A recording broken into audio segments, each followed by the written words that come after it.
All right, guys. So I finally tried Apple's Vision Pro. And, I have to say that before this, I expected that Quest would be the better value for most people since it's really good and it's like 7 times less expensive. But after using it, I don't just think that Quest is the better value. I think that Quest is the better product, period. And, the different companies made different design decisions for the headsets. They have different strengths. But overall, Quest is better for the vast majority of things that people use mixed reality for.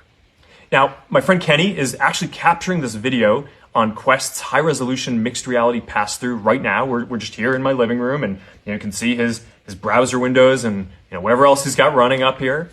So yeah, Quest 3 does high-quality pass-through with big screens, just like Vision Pro. But we also designed it to be great for a lot of other things, moving around, playing games, hanging out with friends and socializing, working out, and more. Quest, I think is just a lot more comfortable. We designed it to weigh 120 grams less, which makes a really big difference on your face. There's no wires that get in the way when you move around. It's a big deal. Our field of view is wider, and I found our screen to be brighter also. I also noticed that Apple's headset has this motion blur as you move around, which Quest is just a lot crisper.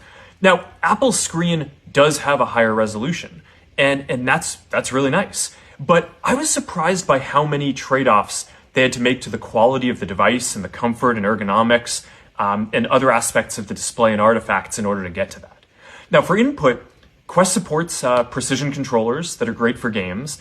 Both headsets support hand tracking, but I found ours to be a little more accurate. Apple's eye tracking is really nice.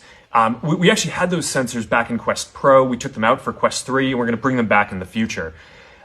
It's a nice interface. It's not perfect for everything, though. For typing or complex tasks, you're going to want things like hands or a keyboard or controllers or eventually a neural interface for those kind of inputs. Quest's immersive content library is a lot deeper. We've been working with studios building virtual and mixed reality games and other content for a long time now. And if you want to watch YouTube or play Xbox on a big screen anywhere you go, that's only available on Quest for now. So, when I look around, it seems like there are a lot of people who just assumed that Vision Pro would be higher quality because it's Apple and it costs $3,000 more. But, honestly, I'm pretty surprised that Quest is so much better for the vast majority of things that people use these headsets for with that price differential. Now, look, I know that, some fanboys get upset whenever anyone dares to question if Apple's going to be the leader in a new category. But the reality is that every generation of computing has an open and a closed model. And yeah, in mobile, Apple's closed model won.